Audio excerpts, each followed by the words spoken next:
Hey, how are you guys doing? So, you probably saw the video where I talk about some of the 6 things you should have to sustain yourself in this business. So, for the next 6 days, I'm going to go over those 6 things in a little bit more detail. My name's Jewel Williams, and I have a podcast called All Things Logistics. I have driven for over 15 years, and I've worked in the freight and transportation business for 30. So, for the next 6 episodes, I'm going to be helping you get your freight thing in business. Thing. I said thing. Get your freight in business. All right, let's get into this.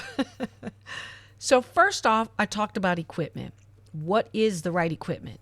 What type of equipment do you need? Now, if you're familiar to the equipment type, you probably don't even want to see this.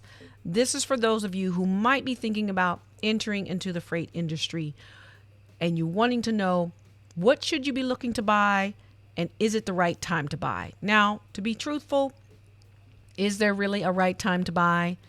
Probably not. So, but you do want to know what type of equipment you're going to handle. So in this chart right here, I've got a couple examples of equipment that you can look into buying. Now, it's going to depend on what you're hauling.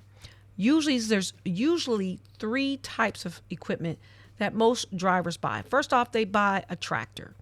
That tractor is separated from the trailer. But you can buy either a sleeper berth tractor, one that has a bunk bed in it, or you can buy a day cab where you're just running loads during the day. You don't have to worry about sleeping in it. So if you're going to be doing local runs, a day cab might be your best bet, especially if you're going to be draining stuff from the rail or the ports. If you are thinking about doing something that's going to take you away from home overnight, you definitely want to look into getting a sleeper berth. Now, just keep in mind, with inflation, prices may vary. All right, so what kind of trailer do you need? There's usually 3 types. You're either going to have a dry van, a reefer, or flatbed. So if you're hauling cars, that's a whole different thing. But the majority of the time, it's usually 3 types of trailers: a dry van, a flatbed, or a reefer. Now, most of the time, reefers are used for produce because you've got to keep those things in a certain temperature. And sometimes some other commodities may need temperature control, but that's going to depend on the shipper.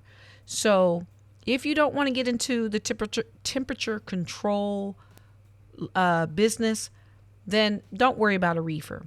Another thing to look at with the reefer truck is that they cost a little bit more, because with a reefer truck, you also have to fill it with diesel.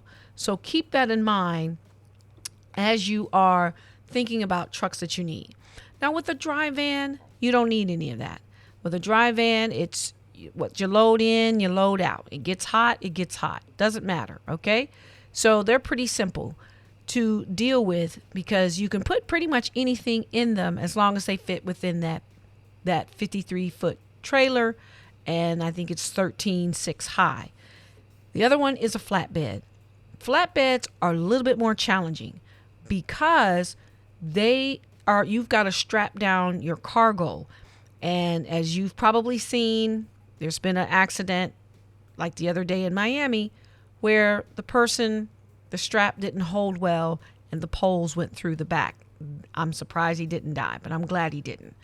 But these are the things you want to be aware of when you're choosing your equipment. You need to know what your shippers are going to need so you show up with the right equipment. And if you're deciding you're just going to do a box truck, then that's okay too. Now, with a box truck, they're not as long and everything's attached together. They're a little bit easier to manage in tight spaces. Now, the things to think about when you're doing a box truck is how much weight can you carry? That's one thing.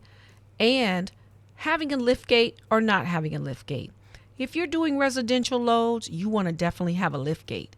If you are just backing up to the dock and dropping off at the dock, you wouldn't really want to worry about a lift gate. Me personally, I would have a lift gate just so I could be flexible. And with a lift gate, you can take things on and off. So with that, you also want to make sure that you have a pallet jack whether it be a manual one or power one. If it was my choice, I would try to find one with power, but they do cost about $2,000 when you have those little battery packs. So a manual one, you probably spend about $200. So that's my tips on finding the right equipment to set yourself up on the correct path for these tough times. All right. I hope this information was helpful. Be sure to like, subscribe, and share, and I will see you on the next video. Go make them coins.